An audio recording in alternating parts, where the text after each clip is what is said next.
The Republican side, they want a quick vote. So let's get this through, get the money through to these small businesses so we can keep people employed. Now, Democrats, besides a $250 billion, $251 billion extra for this payroll protection plan, they also want 50% of the money to be channeled through community-based banks, which a lot of people, and you hear the anecdotal stories that a lot of these community-based banks are the ones that are actually doling out the loans right now, not the big ones like the Bank of America, Citis, Chases, and the like. In fact, they've been dragging their feet and getting the loans approved. And people that have stepped in saying, I want a loan, unless you have a long, large credit history with these large banks, some of these people and most of these people have been turned away, according to some of these stories. Democrats also want $100 billion for hospitals. They want $150 billion given to state and local government. So there's still some wrangling. As you know, in politics, you give to get. Let's see if we can get this quick vote through, as everybody really understands that America and small business is hurting right now.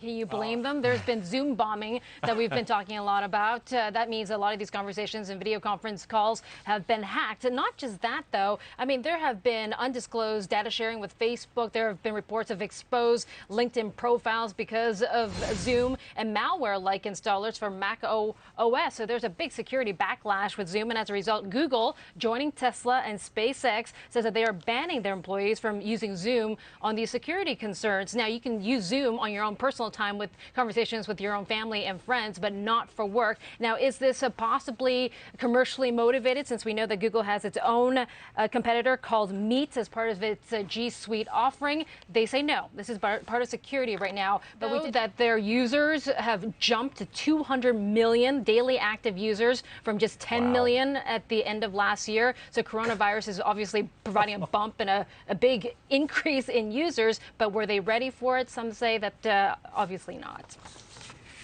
200 million, remarkable. All right, yeah, Susan. So they're partnering up for a program, a weekly series in which stars of Netflix's popular, shall we say, young adult content talk about self-care during this pandemic, because we know it's causing a lot of stress. There's a lot of anxiety and fear, especially amongst the younger generation who are staying at home. They're not socializing. And as you know, that takes a mental toll on a lot of these younger adults. So this will air a Thursday at 7 p.m. Eastern on the Netflix Instagram account. And a lot of these big Netflix stars, for instance, To All the Boys I've Loved Before, who hasn't watched that in the younger generation? So Noah Centineo, also Lana Condor will be part of the series, along with Stranger Things, Caleb McLaughlin and Jerry Harris and the like. And it's not just Netflix that's launching this type of programming, this type of platform to address mental health during this COVID-19 pandemic, but also Snapchat has a Here For You feature that helps users find reliable resources and information. Also, Headspace is offering free meditation and sleep exercises to get through this. You know, it's good that big tech and a lot of these content providers are stepping in and understanding that people need some relief in these times. This is a thematic investment in cloud, since we know that cloud spending will be at least $1 trillion over the next decade. And a lot of these cloud producers are some of the big winners. Amazon, for one, oversees around 40% to the cloud market here in the U.S. And then coming up next, but with faster growth rates, is Microsoft and Azure. And we know that that stock before the last month did about 80% in gains. Then you have Google, number 3. But globally, also you have players like Alibaba and the Chinese tech players. And cloud is pretty much the future, right? If you want to compute, because no one's going for physical data centers anymore. It's all kept up here somewhere. Right. Yeah. Susan, what do you got? Reuters is reporting that it looks like we have a deal between the two largest producing oil nations, Russia, Saudi Arabia. Somehow they've managed to remove their main obstacles to agreeing to a new deal on oil cuts, according to the senior Russian source. Saudi Arabia and Russia have a deep deal. They say a deal on deep oil output costs, according to this OPEC source. But we don't actually have any numbers right now. You know, it's been floated that maybe they would cut, well, President Trump said that they would cut around 10 million barrels per day. That's a lot of oil. Right. That's pretty much half of both of these countries combined in daily oil production. Now, you heard Bloomberg this morning saying that I think Russia was looking at maybe just 15% of their oil output. So that's just maybe 2 million barrels, not 10. Yeah. But we'll see what type of agreement we have. Right now, you see the oil price spiking on the back of this news.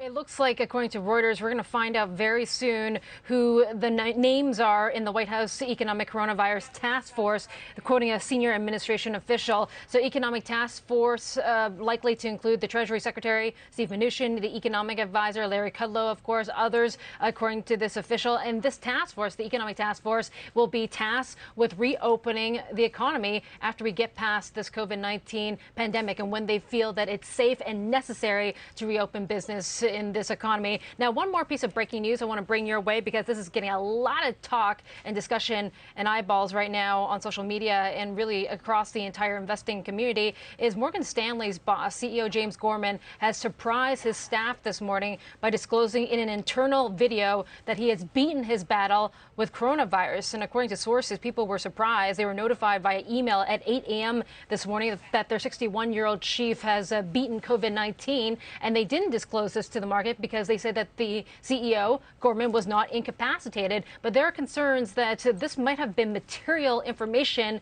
that Morgan Stanley should have disclosed to the markets and to investors. Because remember, Jamie Dimon, when he had that aortic dissection, that heart procedure, they announced it at JP Morgan, and some see this as material information that Morgan Stanley did not disclose to investors. From the White House, so we're expected to hear soon who will be part of the formation of a second coronavirus task force, the one devoted to getting the U.S. economy going and open once again when the time is right. This is according to a senior administration official being quoted by Reuters. Now, President Trump said earlier this week that he was considering the idea as he ponders to bring back some greater economic activity across the country after this virus-induced collapse that we're seeing across the country and in the economy. 6.5 million more Americans filing for jobless benefits just in the past week. So the task force expected to include Treasury Secretary Steve Mnuchin, White House Senior Economic Advisor Larry Kudlow, according to the official, among others. And this will go hand in hand with the original task force, which includes Dr. Anthony Fauci, Dr. Deborah Birx, and they were devoted to slowing the spread of the pandemic and also to find a vaccine. But this is the economic task force, and hopefully they'll work hand in hand to get the economy and the country open once again. Well, this morning we saw the 6.5 million jobless claims number, which was actually higher than expected in the week. So in total, at the end of March, more than 10 million Americans are out of work. And, this continues on that theme, sadly. So CarMax is furloughing 15,000 workers. Yesterday, we heard from Tesla doing the same, PVH furloughing some of its workers and cutting pay. TJ Maxx doing the same with 280,000 plus workers around the world for them. Macy's, Kohl's, Marriott, just this long growing list of companies that say we're going to furlough, not lay off, but we'll furlough and hopefully bring back some of these employees once the economy gets up and running and the businesses are reopening. But CarMax, like other companies, will be paying some of the benefits, and apparently they're paying up the medical plan until further notice, which I think is pretty generous. The primary's upcoming. In fact, he justified it yesterday in his speech. Take a listen. National delegates up for grabs. You still have 21 states set to vote, so some have pushed them off because of the coronavirus pandemic and they've delayed it. But if Bernie Sanders keeps his name at the top of the list when it comes to the DNC and the convention to take place in August, that means he can also influence the party and how far left it pushes. And this might be, some would say, the Barry Goldwater time for Bernie Sanders and how much influence he has without actually winning the vote.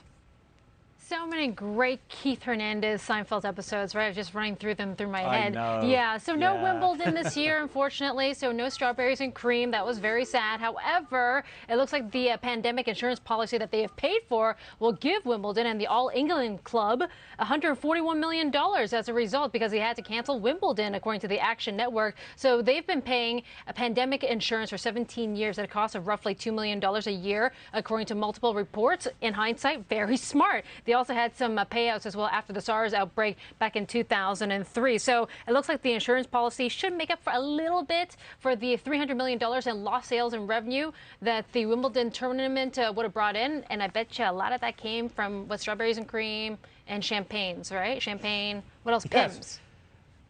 Strawberries and cream for £25 each. But anyway, whoever came up with the idea of saying we have to pay this insurance in this event, they're going to get a promotion now, because that's where insurance really pays off. Susan, great stuff. Or Thank get you. Keith Hernandez residuals. Clothing company. Yeah.